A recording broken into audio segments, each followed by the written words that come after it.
Bom, agora, na nossa presença, o padrinho deste livro, a pessoa que provavelmente, para além da minha esposa, que mais me empurrou para a frente para a conclusão deste livro e que me apoiou basicamente desde o primeiro dia que me conheceu. Conhecemos na Expo Lousa no Emen, em Lausanne. E depois de 2 trocas de palavras, uma amiga comum nossa disse-lhe que eu escrevia e ele teve interesse em ouvir aquilo que eu tinha a dizer e ler algumas coisas que eu tinha escrito. E ao longo do tempo fomos aprimorando esta nossa amizade que eu tenho com o coração cheio. Mais que um amigo, um irmão que encontrei aqui na Suíça. E o qual tenho a felicidade de poder ter hoje aqui, com a maior honra que me deste, Jorge. Muito obrigado por cá estares. Senhoras e senhores, Jorge Esteves, autor Jorge Rivas.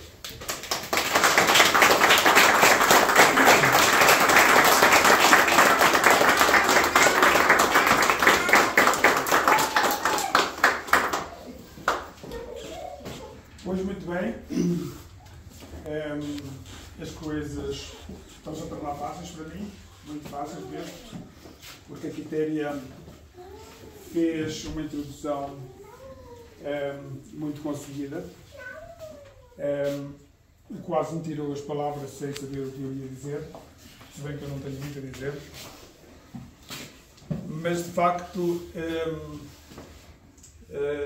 a escrita do Carlos foge um pouco dos parâmetros daquilo que estamos habituados a ler e, no meu entender, daí a sua força. Qualquer um de nós é capaz de escrever um poema, qualquer um de nós é capaz de escrever uma história, quiçá prosa mais fácil, e quem sabe nesta sala alguém terá também alguma coisa escondida nas gavetas e gostaria de um dia passar para as páginas do livro. Mas o Carlos foi uma história interessante e daquelas que de facto se diferenciam daquelas que normalmente estamos habituados a ler e a documentar. É assim, o Carlos, de facto, a primeira vez que o vi, a primeira vez que nos conhecemos, foi num evento, creio, literário, porque fizemos muitos eventos. Eu fundei e fundamos, era uma universidade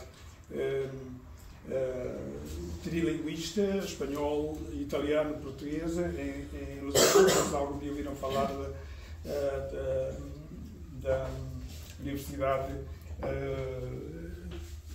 portanto, trilinguística de Lausanne, e o Carlos, recordo-me que se sentava sempre na primeira fila, sempre. A primeira vez, ainda tenho essa imagem, que se sentou com o falecido cônsul de Zurique, o Sr. Paulo Meia, não sei se vocês, alguém que está aqui conheceu, e o Carlos era muito interventivo, por qualquer coisa perguntava e pronto, eu fiquei logo marcado com esta energia de saber e de querer explorar como é que a universidade tinha nascido, e daí começámos a falar, até que um dia me disse que tinha de facto alguns textos em casa e gostava de alguém que lesse um trecho ou 2 e me desse a sincera opinião daquilo que ele escrevia.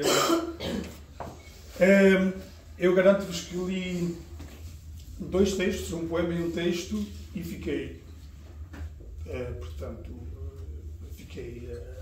abismado. Não pela melodia, não pela franqueza, não pelo senso comum do texto, mas porque de facto era um texto muito, muito profundo. E possivelmente das pessoas que estão aqui na sala, eu e o Carlos seremos dos mais velhos. Sim, acho que sim.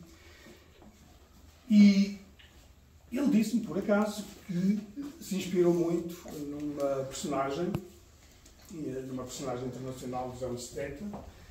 E quando ele disse o nome dessa personagem, eu disse, espera aí, há aqui qualquer coisa entre nós que encaixa muito bem. Se bem que a minha escrita não é a escrita do Carlos. Eu sou uma pessoa, eu escrevo prosa e mais prosa romântica. Os meus romances são daqueles que se lê, chega ao fim e se diz gostei, não gostei, ao final. O Carlos não.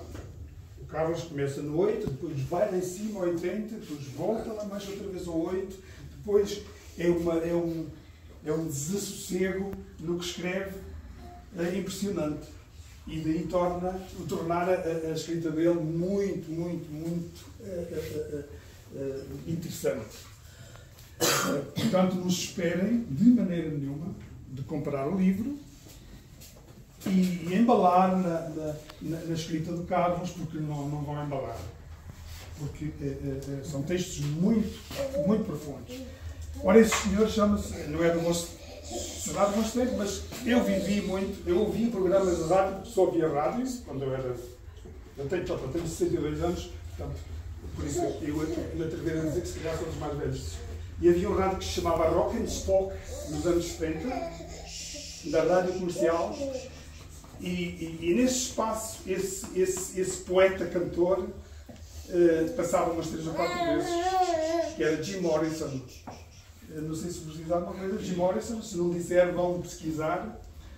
E o Jim Morrison, claro, é outro mundo, mas ele teve um percurso de vida. Aquilo que o Carlos disse há um pouquinho, eu estava a pensar no Jim Morrison, portanto era da banda dos Doors. É uma banda muito, muito, muito icónica dos anos 70. E o Jim Morrison, aliás, a primeira frase do livro do Carlos, a primeira não, uma das primeiras, sei que é uma frase do Jim Morrison. E o Jim Morrison era um desassossegado também. Era daqueles também de nota 0 na escola, mas depois fazia ver à professora de que os textos dele eram bem mais intensos do que aquilo que a professora esperava. Os pais deles queriam que ele fosse uma pessoa direitinha, porque tinha dinheiro, gostavam que ele evoluísse na vida, mas ele deixou-se disso. Ele queria era escrever poemas e tocar. E depois fundou uma das bandas mais icónicas dos Estados Unidos. E o Carlos, por acaso, fala no Jim Morrison. E, portanto, é só para dizer que a escrita profunda precisa de um impulso. Há algo mais nesses poemas que nós temos que ter a paciência de os tragar completamente. Tragar no bom sentido de, às vezes, lemos e ficamos assim a olhar para aquilo, estamos a dizer o quê? Mas por trás de cada frase há qualquer coisa muito, muito profunda.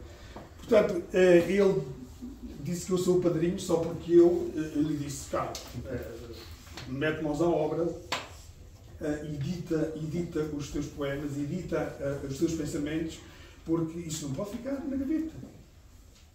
Isso não pode ficar, tem que andar. A frase do Jim Morrison, e que ele tem no livro, é simplesmente curta, mas podíamos estar aqui até hoje à noite a falar só sobre esta frase. O exemplo supremo da liberdade é ser-se quem realmente se é. Portanto, lá está. É de uma profundidade impressionante. Escrevermos sem roubar, entre aspas, aquilo que não nos pertence. Escrever ou transbordar sentimentos ou transbordar escrita, que outros vão ler, nossa. E não adulterar. Ser-se quem realmente se é. Se gostam ou não gostam, isso é outra história. Isso é outra história. Haverá poemas, haverá textos tem que se passar à frente. Porque não gostei. Mas num tipo de escrita como esta, abrangente, há textos absolutamente sublimes, dignos de serem lidos, porque são muito bons. Há um deles em que a professora de português dele, o Carlos, deu nota 0. 0. E acho que ainda houve ali uns problemas. E foi expulso da aula. Exatamente. Portanto, só isso já quase merece a pena ler o poema, ler o texto para perceber, ou para tentar perceber porque é que a professora lhe deu nota 0. Pronto. O texto, portanto, de introdução à obra, a sinopse, se quer assim, este termo, é bastante longa. Eu não vou estar aqui a ler o que escrevi, mas, portanto, resume aquilo que eu acabo de ler, de dizer. Portanto, é um livro que merece ser lido mais pelo conteúdo do que pela própria, portanto, razão de simplesmente termos um livro na nossa estante em nossa casa, não é? É um livro a mais, não é isso que se pretende. E eu não me vou alongar mais, simplesmente vou, uma vez que estamos no fim de semana de eventos, eleições em Portugal, ontem foi o final do campeonato, o Festival da Canção pelo meio, mas como é um momento político e o Carlos não tem tabu para nada, absolutamente nenhum, ele vai desde do profundo amor, da profunda ternura materno ou quase erótico, como dizia a Quitéria, profundamente erótico, não se choquem, é a vida. Tudo que está aqui escrito é um português aberto, as palavras não foi ele que as inventou, as palavras existem, mas ele espalha-se por esse mundo fora com uma intensidade soberba, digamos assim. E só por isso vale mesmo a pena ler. Então, nesta mistura neste desassossego de ideias, eu vou perguntar a alguém, vou pedir a alguém nesta sala que nos leve um pouquinho a pensar no momento, não no momento político, mas como o Carlos entende aquilo que se está a passar no mundo. E então eu pedi aqui a uma pessoa para ler um texto dele, absolutamente. Antes de começar a ler, se me permites, Carlos, eu até tive que ir rever aqui o Facebook. Conhecemos-nos há mais de 11 anos, num grupo de Facebook que nos uniu, que foi os livros, não é? Exatamente.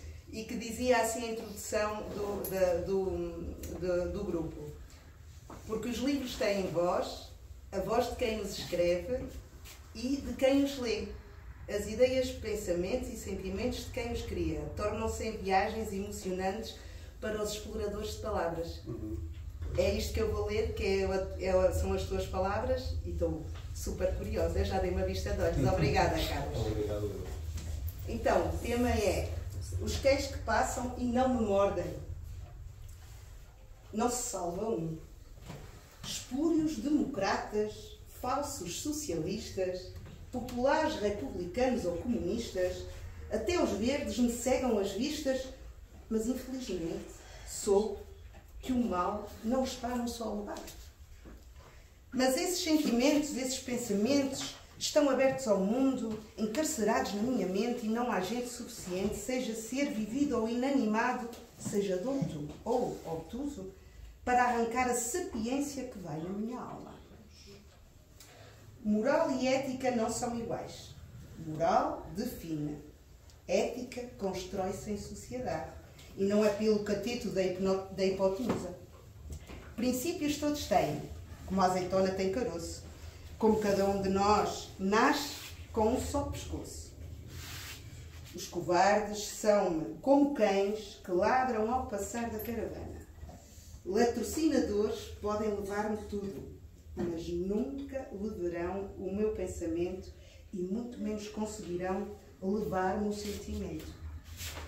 Isto é extraordinário.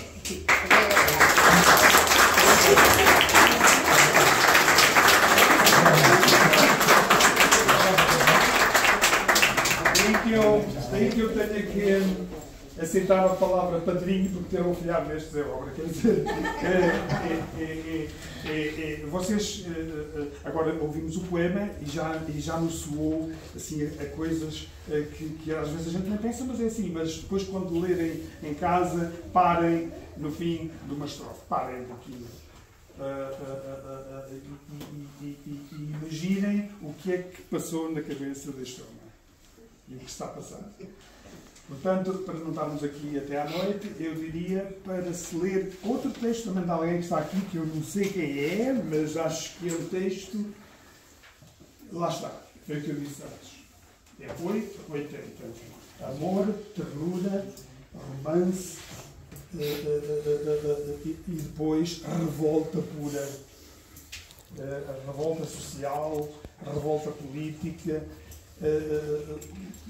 Tudo o que se queira. Mas agora acho que vamos ouvir um poema, diria que em primeira pessoa e que até a mim me vai dar muito prazer ouvir. Faz favor.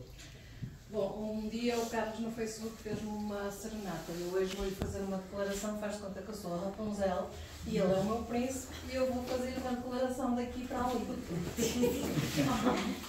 É assim, sentimentos de Quitéria. Quando ela me poetizou por mensagem escrita. Isto foi, o Carlos escreveu-me qualquer coisa e eu respondo. Para ti, meu amor, és o culpado. E eu culpada sou. És culpado por me amar. Assim como és. E eu como sou. Sem tirar nem pôr. Amar-te pelo que és, culpado de ser. Sou culpada de amar o amor que me dás. Tão imenso sentir. Tão imenso sentir por um melhor que há de vir, de um amor em distância, com tão grande fragrância. Esta culpa solteira não morreu. Estou casada com um amor meu. Amo-te. Bons sonhos. Beijo. Isto era aqueles beijos.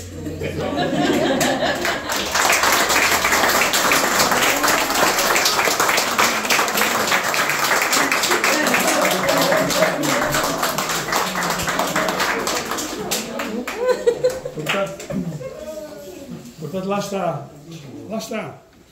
Fomos aqui do Polo Norte ao Polo Sul, com dois temas, com dois pensamentos, com dois poemas, porque vocês vão se dar conta que portanto, os caixotes da poesia, ou seja, a serimetria, não existe para o Carlos.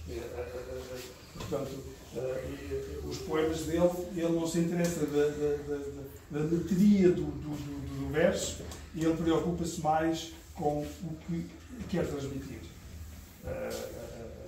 E como ele, há imensos bons sucedidos escritores. E este aqui foi um caso deles. Agora uma frase muito curta, mas muito intensa também, que eu pedia à Alda para ler, por favor. É uma coisa muito pequenina, mas muito intensa também. Não há linhas, não há muros. Ou sequer sempre percebes. Nada. Não há nada que me separe do que quero. Obrigada.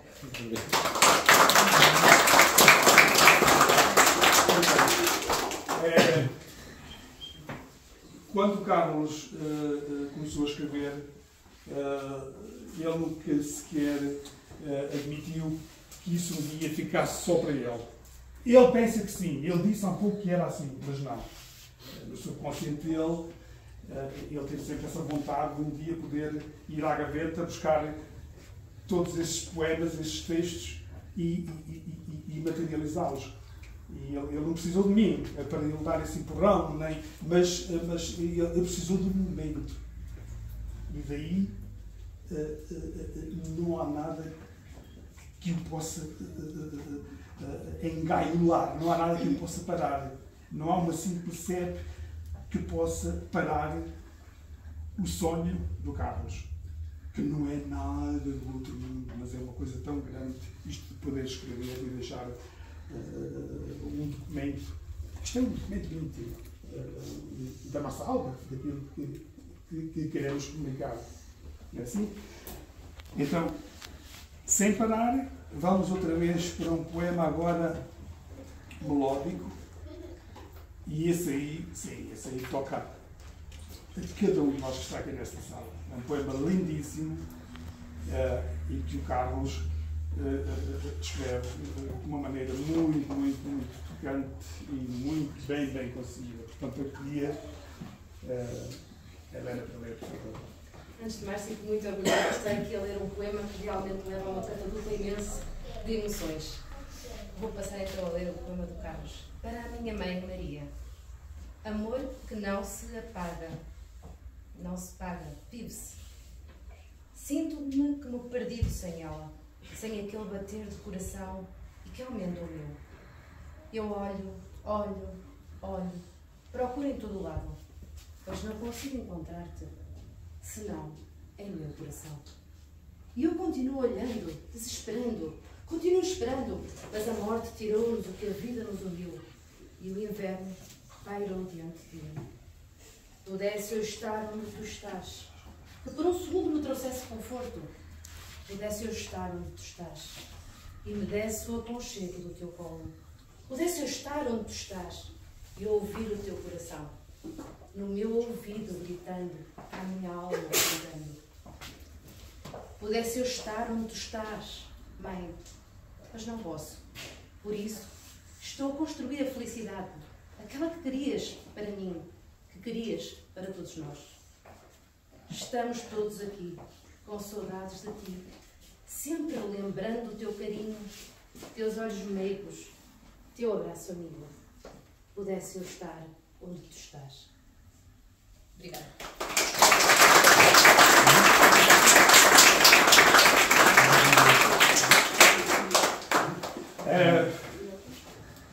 Assim. É demais. Pudesse estar onde tu estás. Desculpa. Tá. Bom, e agora a Joana. Onde é que está a Joana? Traz aqui um bocadinho de... Os poemas são mesmo emoções. Absolutamente. Antes de acabar com a emoção, vou dizer também uma coisa para o Carlos. Oh, okay. Para emocionar ainda mais. Então, o Carlos entrou na vida da minha mãe quando eu tinha 8 anos e não só aceitou a minha mãe, como aceitou uma bagagem de 3 filhos. 3 adolescentes e uma criança muito difícil. Passado 12 anos, eu tenho 20 anos e estou muito orgulhosa de estar a ver uma coisa que foi feita pelo Carlos com muito amor e muito trabalho.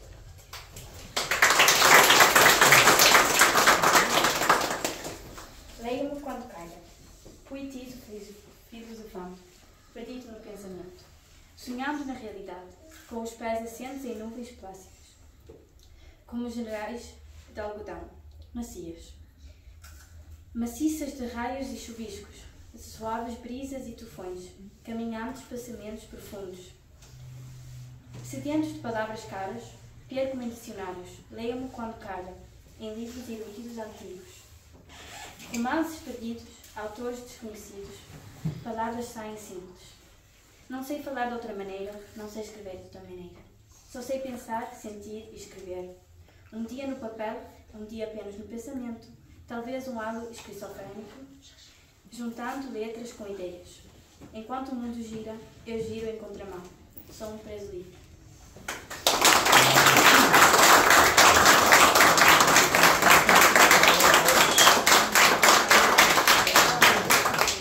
Portanto, aqui mais uma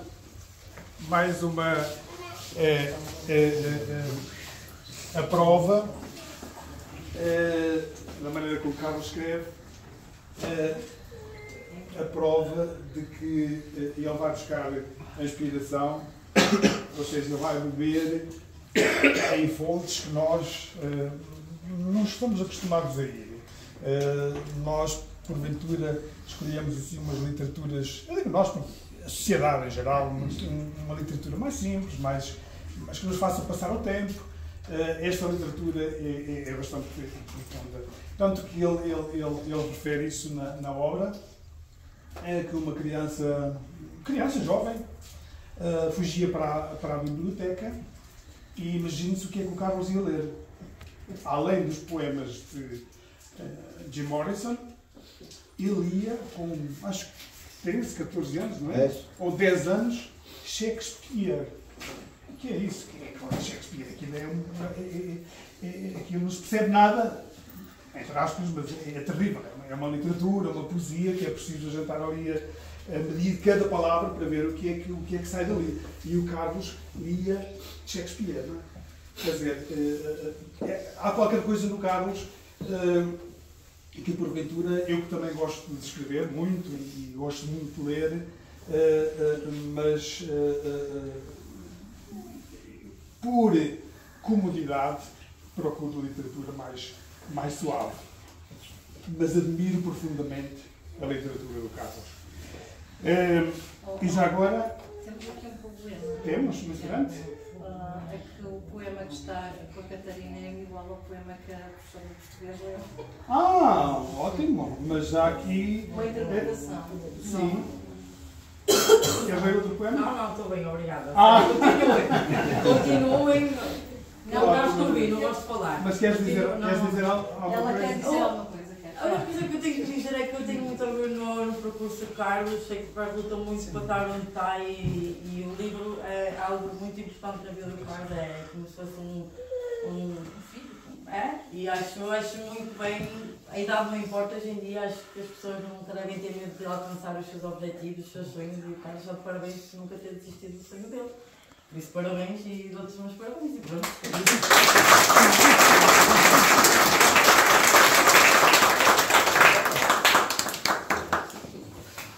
E pronto, eu acho que cada palavra mais que eu dissesse agora já vinha descontextualizar. Portanto, acho que o essencial, como dito, leiam Carlos. Eu tenho a certeza absoluta que não é a última obra de Carlos. Eu tenho a certeza absoluta que ele vai escrever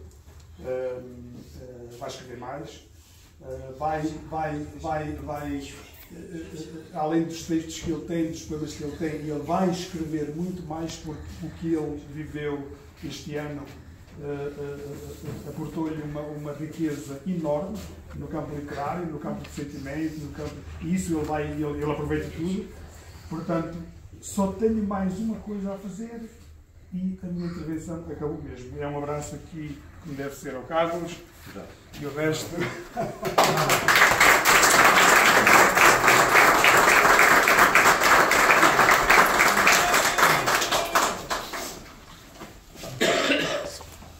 Bom, de seguida vamos ter o último momento musical. Vou-vos cantar mais uma música com mais um poema que está no livro. Ao contrário do que muita gente pensa, quando lê este poema, acha que isto é um poema